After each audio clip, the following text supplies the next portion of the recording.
নমস্কার, আমি শুক্লা আর আপনারা দেখছেন আমার ছোট্ট ছাদ বাগান। যে ছাদ বাগান নিয়ে আমি সবসময় খুব খুশি থাকি, ভালো থাকি আর নিজে সুস্থ থাকি, মনও সুস্থ থাকে আর আমার শরীরও সুস্থ থাকে।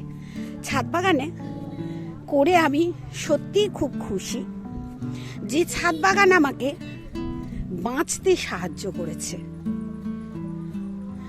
আজ আমি আপনাদেরই কিছু প্রশ্নের উত্তর দিতে চাই। অনেকেই অনেক কিছু প্রশ্ন করেন আর আমি বলবো আপনারা একটু প্রশ্ন করুন, তাহলে আমার ভিডিও করতে খুব সুবিধা হবে। আর যে প্রশ্নগুলো করবেন সেই রিলেটেডই আমি ভিডিও তৈরি করব আপনাদের জন্য। আজকে এসেছি শাক তুলতে, কিন্তু এসে দেখছি সকালে যে আমি জল দিয়ে গেছি 6:30টার সময়, আবার দেখছি এক্ষুনি আমাকে জল দিতে হবে। অনেক বন্ধু আমাকে প্রশ্ন করেছেন যে ভরা রোদ্দুরে, মানে যখন প্রচুর রোদ্দুর তখন জল দেওয়া যায় কি না। আমি কিন্তু জল দিই আর আমার গাছগুলো দেখুন কোনোটা খারাপ নেই, ভালোই আছে। তাই গাছের যখন প্রয়োজন হবে জলে, তাদের তো জল দিতেই হবে। তাই বলবো, যখনই দেখবেন গাছ একটু নরম হয়ে গেছে, দেখুন এই যে শশা গাছটা, আবার দেখুন এখানে চিচিঙ্গে গাছটা কিরকম নরম হয়ে গেছে, এখন আমি এই যে খাবারের জলটা তৈরি করা আছে না, এই জলটাই দিয়ে দেবো। কারণ এখন পাইপ চালিয়ে এত রোদ্দুরে দাঁড়িয়ে দাঁড়িয়ে আমার জল দেওয়ার ইচ্ছাটা আমার নেই। ওখান থেকে মগে করে ধরে ধরে জল দিয়ে দেবো। নিজের মতো করে নিজেকে ভালো রেখে আপনারা গাছ করুন। আর যেটা মনে হবে এই গাছটা এইরকমভাবে পরিচর্যা করলে গাছটা খুব খুব ভালো থাকবে, সেই রকমভাবেই পরিচর্যা আপনারা ছাদ বাগানের গাছগুলোকে করবেন। অনেকে আমাকে বলেছেন কিচেন কম্পোস্ট কতদিন ভেজাবেন। কিচেন কম্পোস্ট বেশি দিন ভেজাতে হয় না, কারণ সেটা কম্পোস্ট তৈরি হচ্ছে আমাদের হাতে। তাই কিচেন কম্পোস্ট বেশি দিন ভেজাতে হবে না। আজকে যদি ভোরবেলা ভেজান, পরের দিন সকালবেলায় ওই জলটা ছেঁকে আপনারা গাছে দিতে পারেন। ওটা ডাইলিউট করেও দিতে পারেন। আবার ওই জলটা ধরুন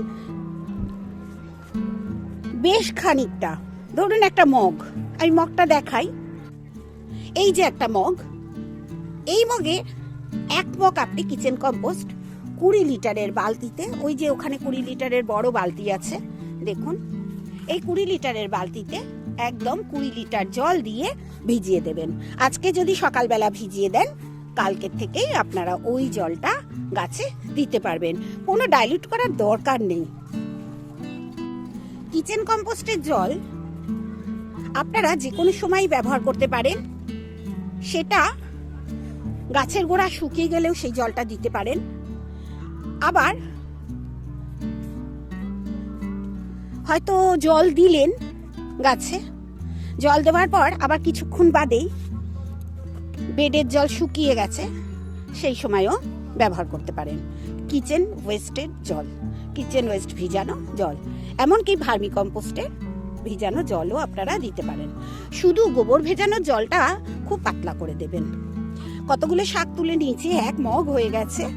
আর দেখুন কত সহজ গাছ করা, আমায় বাজার যেতে হলো না, লাল শাক আমি কি সুন্দর পেয়ে গেলাম। আপনারা করুন আমার মতো করে। তবে কিচেন কম্পোস্ট সবই ভালো, কিন্তু এই যে জিনিসটা আমি গতকাল ভিডিও দিয়েছিলাম, এই জিনিসটা সবচেয়ে বেশি ভালো। দেখুন আমি দেখাই, কালকে আমি দেখলাম আমার ফ্রিজের ভেতর একটা বেল না নষ্ট হয়ে গেছে, এই বেলটাকেও পর্যন্ত এখানে আমি দিয়ে দিয়েছি। বেল, এই যে বেলের যে শ্বাসটা, সেটা না খুব পটাশের কাজ করে, অনেকেই হয়তো জানেন। তাই বেলটাকেও এর ভেতর আমি দিয়ে দিয়েছি। আর আপনাদের সঙ্গে কথা বলতে বলতে দেখুন বেশ কিছু গাছে কিন্তু আমি জলটা দিয়ে দিয়েছি। আপনারা চেষ্টা করুন না এই জলটাই তৈরি করতে। এখন খোল ভেজানো কিচেন কম্পোস্ট কিংবা গোবর সার এগুলো ভেজানো জল এখন কদিন বন্ধ রাখুন, একটু রোদটা কমুক, তারপর দেবেন। আমার চ্যানেলে আরেকটি প্রশ্ন এসেছে যে লঙ্কা গাছের পাতা কুকড়ানো নিয়ে। আমার কিন্তু গাছে দেখুন কোনো পাতা কুঁকড়ায় না। দু একটা গাছে কুঁকড়ায়, সেগুলো আমি ছাই ব্যবহার করে ঠিক হয়ে যায় ছাই ব্যবহার করলে। কিন্তু অনেকেই ছাই নাও পেতে পারেন, কাঠের ছাই জোগাড় করাও খুব মুশকিল আজকের দিনে। তাই আমি এই লঙ্কা গাছের কুঁকড়ে যাওয়া নিয়ে ভিডিও আনব। তবে একটু দেরি হচ্ছে, চতুর্দিকে এত গান বাজনা হচ্ছে, আমি ভিডিও করতে পারছি না। খুব কষ্ট করে আমার আজকে ভিডিও করতে হচ্ছে। আপনারা প্রশ্ন করবেন, আপনাদের যে প্রশ্নগুলো আপনারা করেন আমার খুব ভালো লাগে।